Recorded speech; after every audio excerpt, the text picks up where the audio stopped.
Lions TV, we are sponsored by Regal Elevators and Lifts Consultants Limited, a company that is owned and operated by a Millwall fan, just like every single one of the sponsors that you can already see on the screen. If you are going to do a bit of business in 2021, then please keep it in the Millwall family by checking out all of our sponsors' website links in the description below. This is your Thursday Club VT. We're going to look back at last night's 1-0 win against Huddersfield Town at the John Smith's Stadium, and we're going to look ahead to Saturday's home game at the Den in the fourth round of the FA Cup against Championship side Bristol City. But let's wind it back to last night. I'm pleased to say a 1-0 victory at Huddersfield. So let's talk about the starting 11 last night. No one could make head nor tail of what had gone on. I put what I thought was right. It turned out it was right. It was Bulkowski in goal. Three centre-backs, Ryan Leonard, right side of a back three, Sean Hutchinson, centre-back, and Jake Cooper. Wing-backs were right, Danny McNamara left, Scott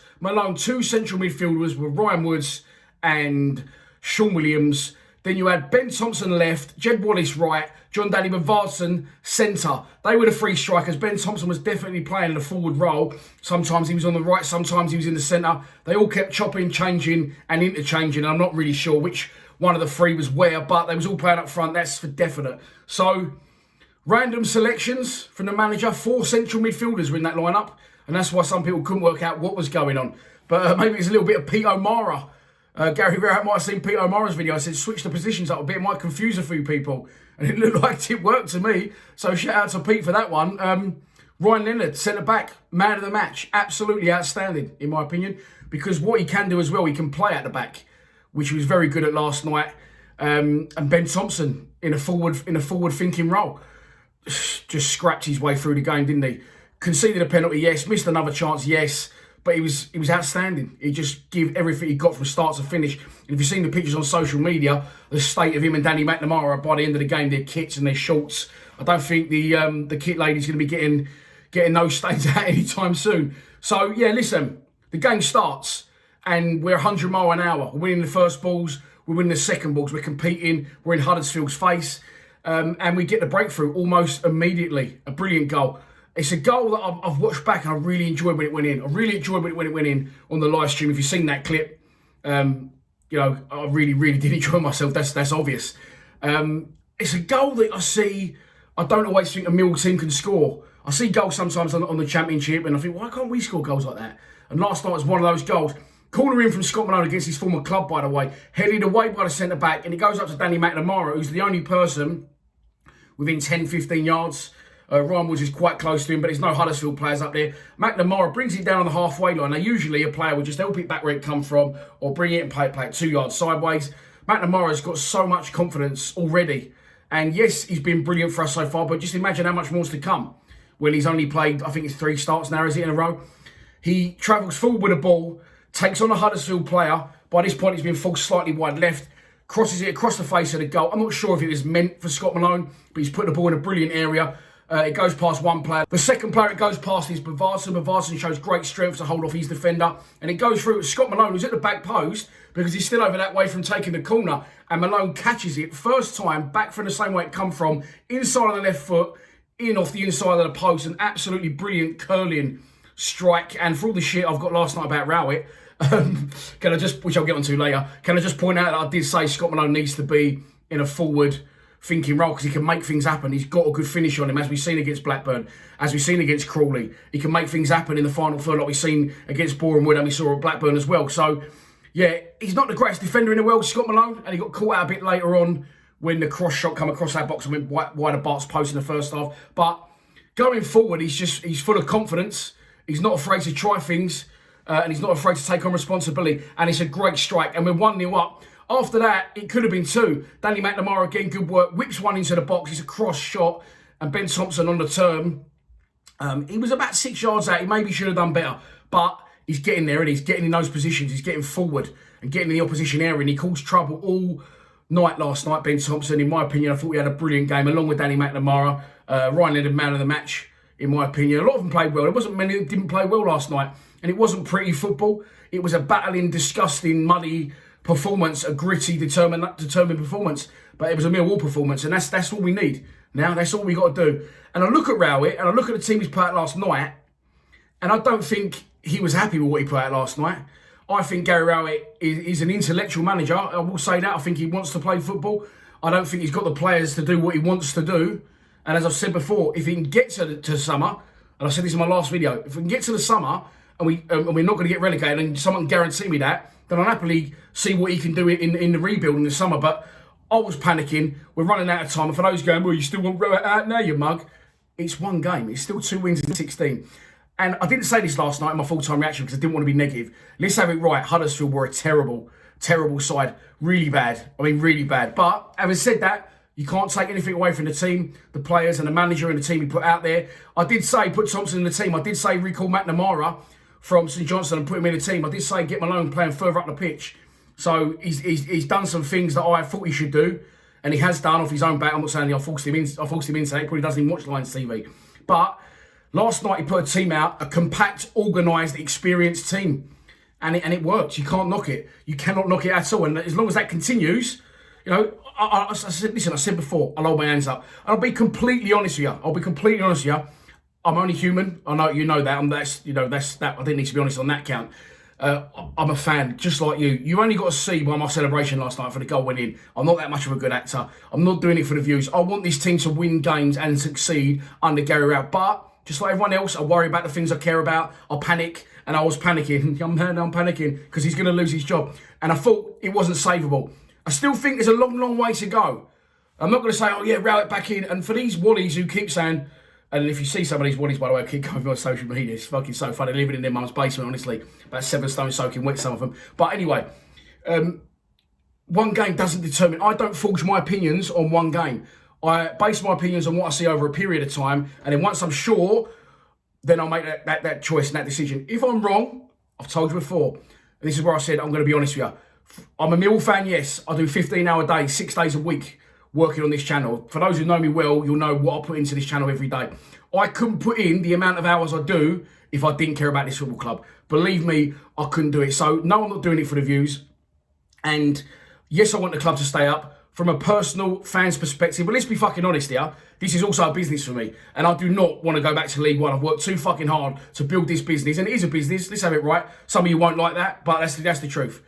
I've worked too fucking hard over the last 5 years to see us go back into League One, and I don't want to do that. And I was panicking. I still am panicking because, as I said, Huddersfield were terrible. But take nothing away from the gaffer. He changed it slightly. He caught Huddersfield on the hop, and we were just a better team throughout. Really, I never felt at any point in the game that we were struggling and there was a shitty bum time. Of course, sometimes in football you need a slice of luck, and we don't always get the referee's decisions. And we didn't get the referee's decision on 14 minutes. Danny McNamara, I've watched this back a few times today. I said it was a harsh penalty at the time, but probably a penalty. I've changed my mind, having watched it back 3 or 4 times this morning and seen slow motion replays. It wasn't a penalty, not in my opinion. And if Huddersfield fans watching, I am quite, I'm never biased. I always give an honest account, but I don't think that was a penalty. And I'll tell you why. Danny McNamara goes in, maybe dives in a bit too quick, gets caught out. Then Ryan Leonard tries to cover for Danny Mack, and he gets turned, put inside, and Thompson's trying to cover the pair of them. So Thompson give the penalty away, yes, but there was two other incidents that led to Ben Thompson having to track back and try and cover for the others. And the Huddersfield player runs in, and they cut across each other's run. It's good play from the Huddersfield player because he knows if he gets across a player's run, Thompson's going to have to come in behind him and probably challenge him.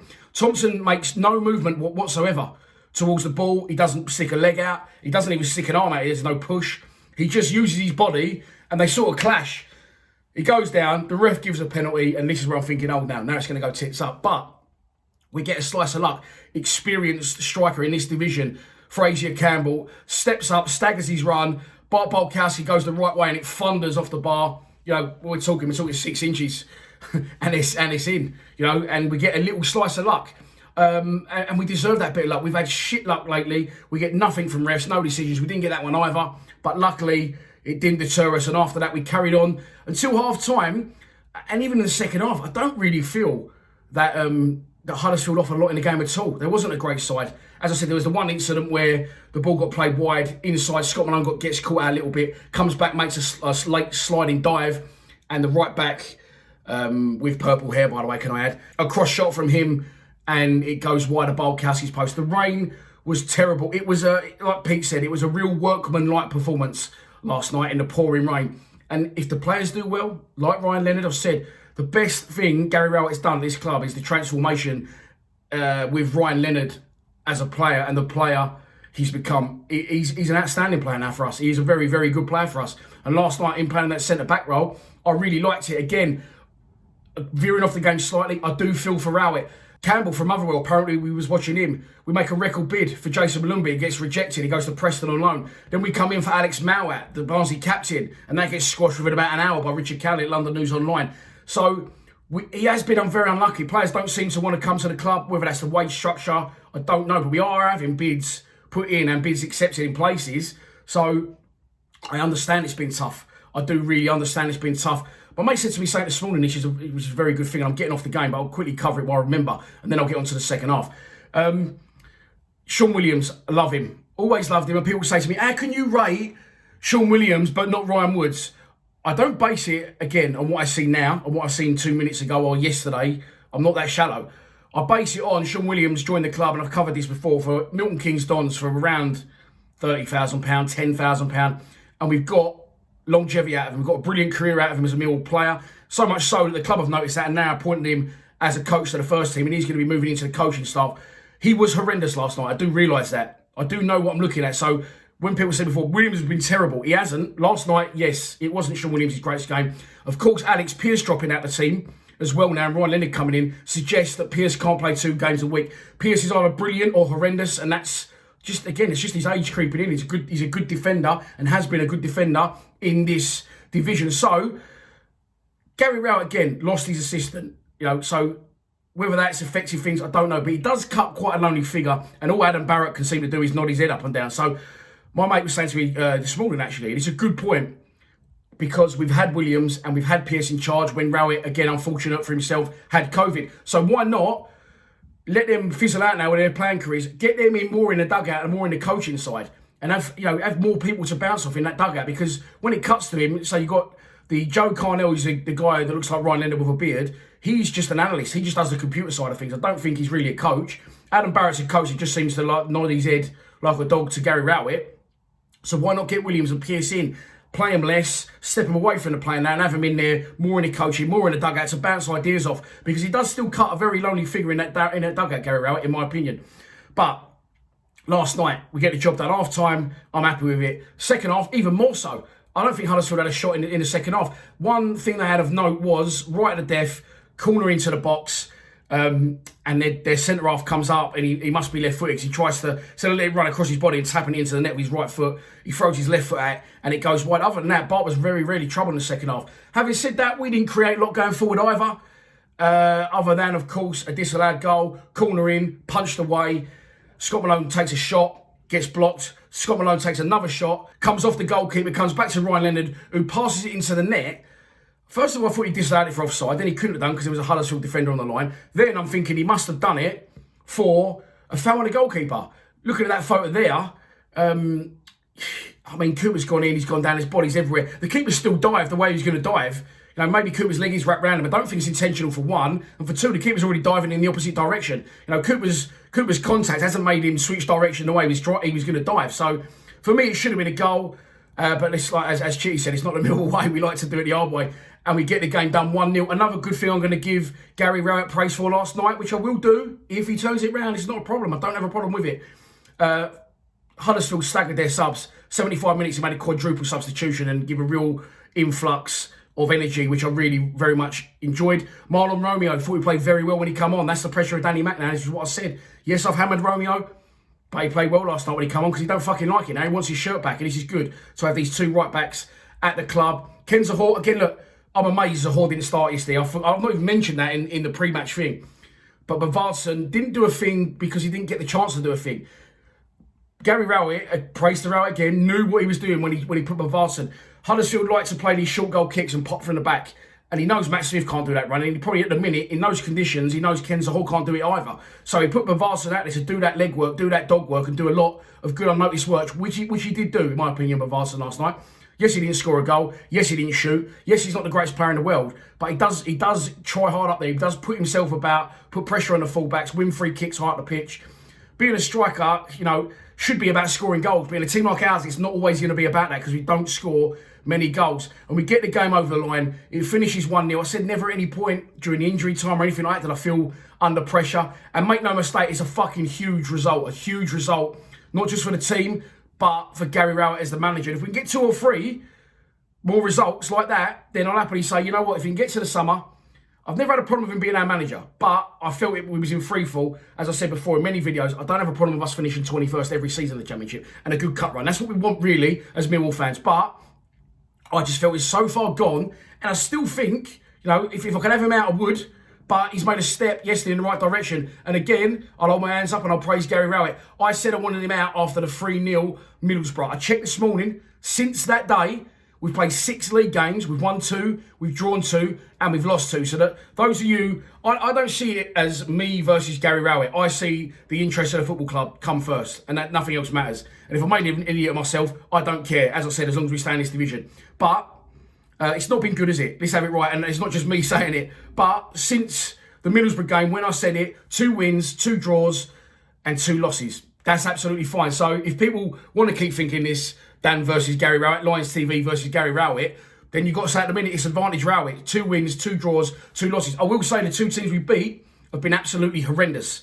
But taking nothing away, you can only beat what's put in front of you. And football as a whole at the minute, with this COVID thing, is just fucked. The division is a weak division.